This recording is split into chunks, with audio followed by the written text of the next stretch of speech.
শীতের শুরুতে শীতের কিছু শাকসবজি খেতে খুবই ভাল লাগে। এই যেমন পালং শাক, শিম, ধনেপাতা এইসব। আমাদের আজকে হয়েছে এই পালং শাকের তরকারি, তার সাথে শিমের ভর্তা। আমি রান্নাঘরে যেতে আমাকে বললো যে আজকে আমার ছুটি রান্নার। এক দিন রান্নার ছুটি তো বেশ ভালোই লাগে। সে সমস্ত দায়িত্ব নিয়ে একেবারে শিমের ভর্তা বানিয়ে আমাকে দিয়ে টেস্ট করাচ্ছে। অসাধারণ হয়েছে খেতে। তারপরে সন্ধেবেলাতেই আমরা বেরিয়ে গেলাম স্পেন্সারের উদ্দেশ্যে।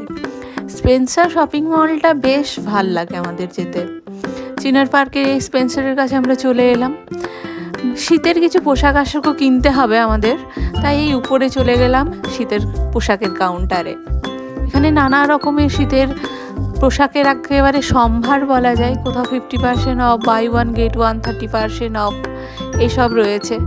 দেখতে দেখতে একটা সোয়েটার পছন্দ হয়ে গেল। এই হলুদ রঙের এই সোয়েটারটা খুব সুন্দর লাগছে। এরপর দেখলাম বিভিন্ন গ্রসারি আইটেমও আমাদের নিতে হবে। আর এই কোল্ড ড্রিঙ্কস এই শীতের মধ্যে খেতেই একেবারে গলা ফুলে একদম বিচ্ছিরি অবস্থা হয়ে যাবে।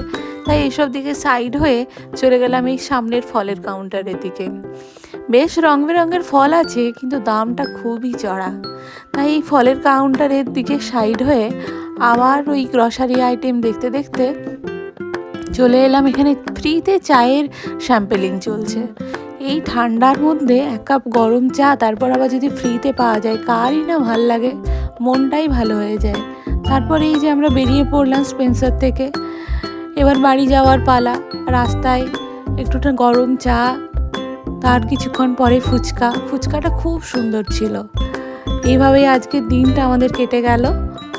আপনাদের ভিডিওটা কেমন লাগলো জানাবেন। ভালো লাগলে লাইক করে দেবেন।